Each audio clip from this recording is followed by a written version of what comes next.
So this is a very complex question. So it's also a dynamics problem, but involves a lot of torque. So you could also ask this question in a static situation. Like, so if you're doing a side dumbbell raises, you could ask like, what force is required to keep the arm at rest. These numbers seem reasonable, but the force is very, very large. But these numbers, like a 4 kilogram dumbbell is, it's about it's about 10 pounds. And that's, it's pretty, side raises are difficult, but this is very large, so I'm hoping it's reasonably accurate. Either way, so again, like looking at the diagram, I would have added some, if I had a little more time before the session, I would have added in some information like this is 30 degrees because up there is 30, so I didn't want to put it up there because I didn't want to convolute the diagram with the 14 up there. So if this is 30 up here, below the horizontal, then this is 30 down here also. And then you assume that the dumbbell's in the hand, so all the way down here. So I've got a mass of the dumbbell times G force acting down here. I'll use some different colors. I've got, so not exactly halfway down the arm, assuming that the center of mass of the arm is probably a little bit closer to the, above halfway, because maybe the mass of the upper arm is larger. So mass of the arm times G is acting at the center of mass of the arm. So we've got a clockwise torque here, and this has to be balanced out. I'll use blue here. Balanced out by the counterclockwise torque due to the deltoid muscle, which we're told is 111. So very, 1100 newtons. Okay. So, like the previous problem, so just trying to keep out of the way of this camera. The torque net equals I alpha. And so, given the moment of inertia and given the angular acceleration, so we know what the net torque needs to be. But there are, and we can calculate some of these torques. So let's just go ahead and multiply I times alpha. Or can somebody just do that for me? Since I can't. So 1.243 Newton meters. Okay. So I can figure out the torque due to the deltoid force.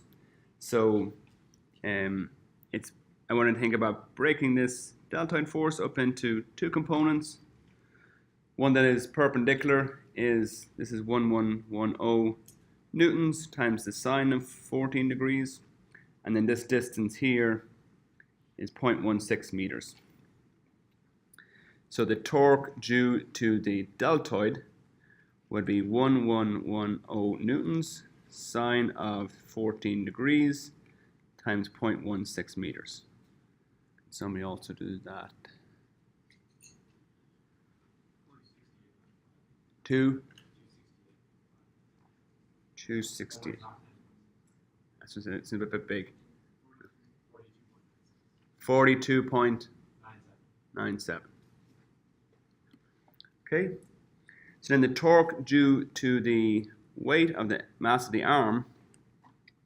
So in this particular case, I would think of decomposing the or vector up into components down here and a component this way. So I'm looking for this thing here.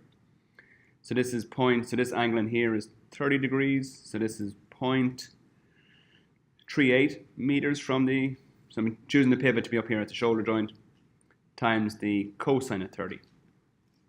So the torque due to the weight of the arm itself, it's a 4 kilogram arm, 4 kgs times 9.8 times the 0.38 meters, sorry my handwriting's kind of messy, times the cosine of 30. Somebody else to do that. Oh, I think I worked this one out myself actually. It should be 12.9, and this is negative. So it should be, because it's clockwise. So, in a sense, the net torque is 1.2. So this is sort of equivalent to the positive of the deltoid minus the torque of the mass of the arm minus the torque due to the mass of the dumbbell. So if I want to find the torque due to the mass of the dumbbell, we want the 42.97 minus the 12.9, bring this across, minus 1.243. So can somebody do this calculation?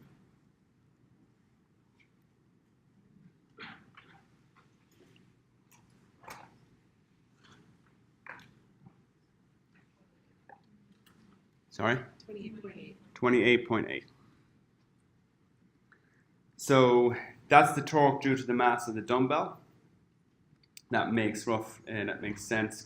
This plus this should be smaller. This is negative as well. Right?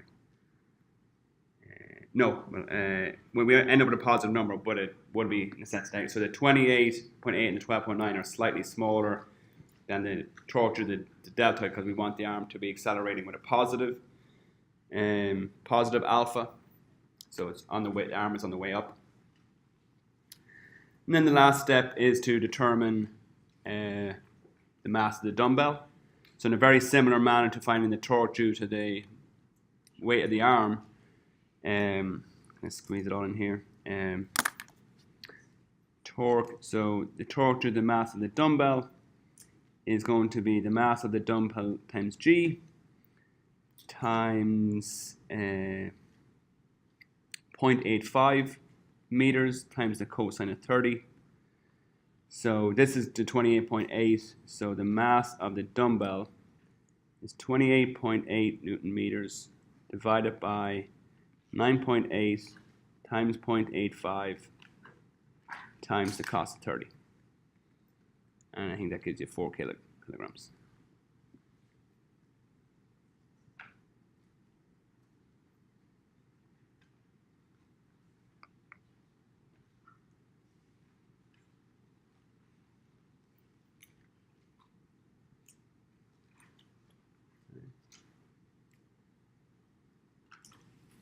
Question?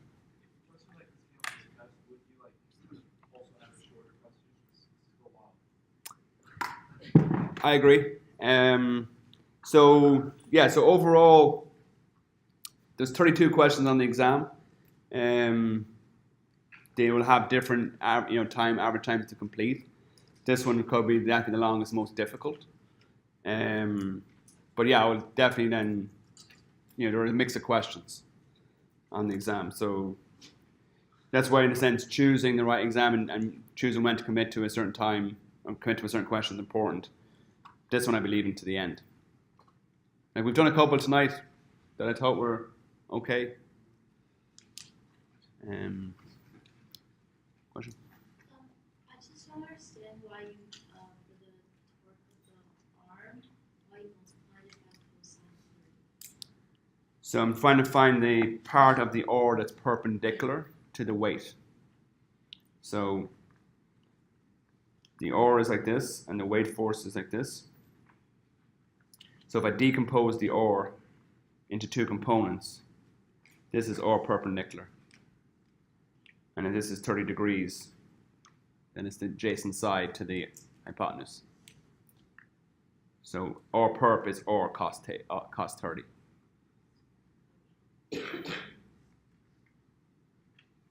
What? Could you also decompose that force into the parallel forces that are? Yep. Yeah, you can do F perp too. I tend not to change things that are in the XY plane. It's standard Cartesian plane.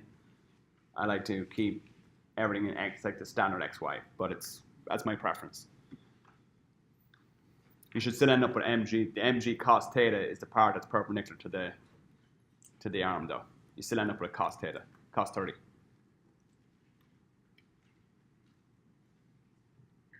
Okay.